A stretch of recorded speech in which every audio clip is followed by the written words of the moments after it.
devons apprendre à vivre ensemble comme des frères, sinon nous allons mourir tous ensemble comme des idiots. Martin Luther King.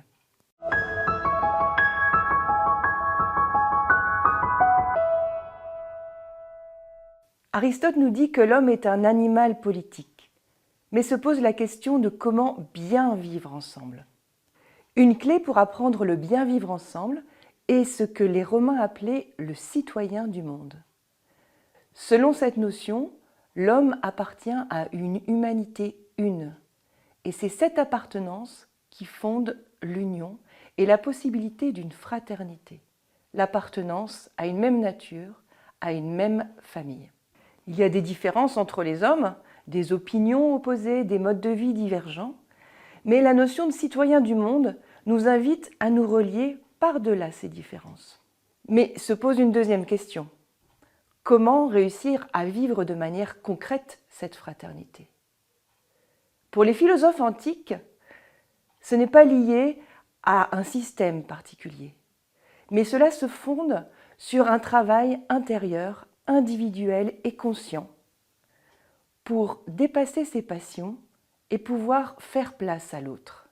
Ainsi, les stoïciens nous invitent à réguler nos passions pour produire une vertu capitale pour le bien vivre ensemble, l'ataraxie. Étymologiquement, cela signifie l'absence de trouble. Il s'agit d'une paix intérieure, d'une tranquillité de l'âme qui est produite non par l'isolement des autres, mais par l'harmonisation intérieure. Face à une contrariété, est-ce que je me mets en colère? Est-ce que je me renferme? Est-ce que je me coupe de l'autre? Ou est-ce qu'au contraire, j'ai développé des moyens intérieurs, comme le lac calme du haut des montagnes, que rien ne vient troubler durablement?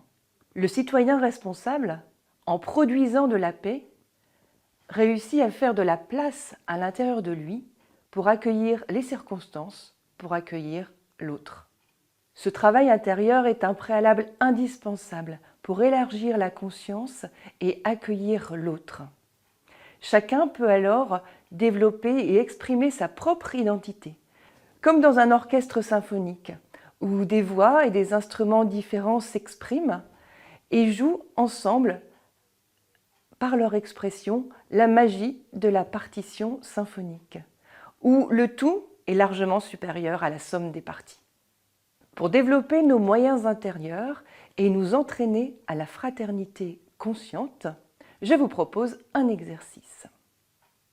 Première étape, vous pensez à des personnes, 3 personnes avec lesquelles vous ne vous entendez pas très bien.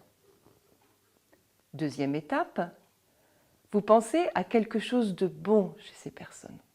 Troisième étape, vous vous demandez « Que puis-je apprendre de ces personnes ?» Parce que bien vivre ensemble dépend de ma responsabilité individuelle.